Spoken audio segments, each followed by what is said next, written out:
March 23rd, 1607. Dear Journal, I am currently writing to you from the Godspeed, one of the 3 ships set for the New World from Britain. I do miss London horribly, especially because I am without the company of my best friend, John, and my beloved sister, Anne. The other 107 men on this journey are also quite miserable. There is blood, sickness, and vomit, and other mixes of disease on board. We've been traveling for a month already, and I do not know if I can carry on much longer. My entire body aches for a soft bed and real food, instead of the damp, hardwood floors and dry biscuits that make up our daily meals. I do not care that the king has paid for our entire journey and expected us to bring back riches. He is not the one who has to suffer. Just because he is the king does not mean he cannot accompany us on this trip. Oh wait, yes it does. Well, I now have to go scrub the decks of human excrement. This journey reeks. A lot. Land ho! May 10th, 1607. Dear Journal, we have finally landed. On the morning of April 15th, our suffering ended. It was an amazing experience, feeling the sand between our fingers and solid land under our feet. Unfortunately, a few of us perished during our journey across the ocean. Our captain, Christopher Newport, determined that the shore that we landed on, which we named Cape Henry, was too dangerous a place to settle. Thus we are currently traveling along a long and narrow river, which we have also named the James River in honor of our king. The journey has been long and tiring, and I wish I would never board a ship again. But according to the men, the deep waters and narrow width of the river will prevent the Spanish from being able to attack us point blank. I hope that when we land, we will be able to discover vast amounts of gold and possibly Roanoke. Oh, I believe we have spotted a suitable place for the fort. November 4th, 1607. Dear Journal, Drats, life in the fort has been quite difficult. Not only were we unable to find gold, we were immediately attacked by savages when we landed.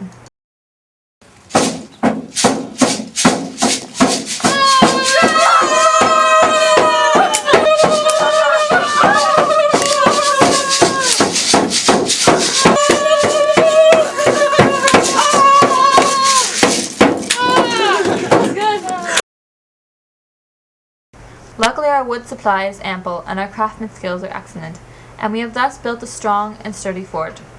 The labor has been intense and hard, and we have had to work day and night in order to prepare for the harsh winter coming. To make matters worse, the water is completely swampy and unsuitable for drinking, bathing, or washing. Mosquitoes are constantly nipping at our ankles and necks, while the men are dying because of fever because of these horrid creatures. The incessant buzzing has started to drive some men mad. Without women in this fort, the men have grown restless and have begun to turn each other for no apparent reason. Just the other day, John A. and John B. were discussing ways to plunder John C.'s gold supply, even though John C. has no gold.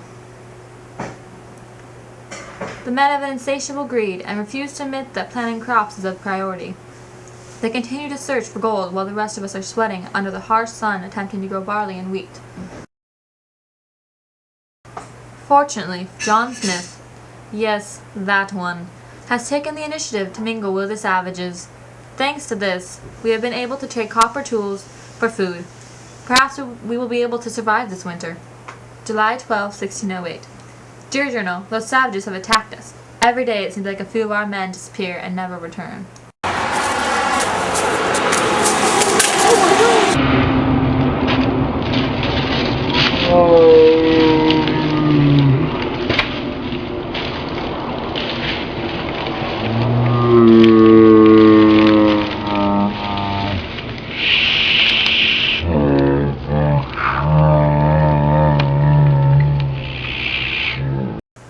October 13th, 1609. Dear Journal, I am so sorry that I lost you for 1 year. I forgot that I had hidden you underneath my bed when I believed the savages had stolen you. So much has occurred in these years, but first off, the main thing on my mind is John Smith. Yes, that one. The new settlers who have arrived have heard much about him, especially his incredible leadership skills that prevented us from becoming a total anarchy a few years ago. Also, his peaceful interactions with the savages have allowed us to feel safe. Although I must say it's been extremely frustrating to have so many new settlers think that I am that John Smith whenever I introduce myself, and I thus have to scream, "Not that one!" And I know that the other Johns in the settlement face the same scenario, but at least they don't have the exact same name. Anyhow, John Smith unfortunately had a gunpowder accident and has gone back to England to seek medical help. I do not know if we can survive, at first because our relationship with the natives has been hostile out John Smith, and there seems little hope for continuous trade. Also, it is unlikely that this colony will become even more uncontrollable without John's help. There have been no signs of supply ships from England. The men say, tomorrow the ships will come, but it has been nearly 2 months since the last ship. I am fearful of this winter. The lack of food and unity among us could possibly lead to our deaths. March 30th, 1610. Dear Journal, horrible things have occurred. Just as I had predicted, the food supply quickly diminished during the winter.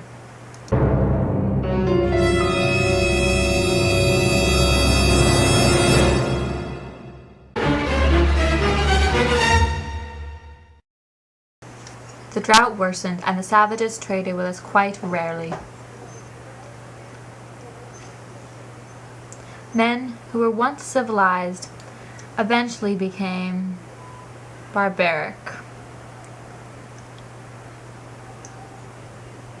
We were forced to consume rats, dogs, cats, clothing, and even each other. By the time supplies came, there were only 60 of us left. July 20th, 1610. Dear Journal, the settlement is thriving. Also, it seems that our relationship with the savages has improved. It might be possible for us to tame some of their wild ways. May 15th, 1617. Dear Journal, it has been a few years since I last wrote, but life has been going well. I was able to find a savage to be my wife. The settlement has grown, and many have settled down, even without the finding of gold or Roanoke. I have heard word that John Rolfe will be helping us to grow new crops and bring in new workers to help us. I am looking forward to the prosperous future that this colony holds.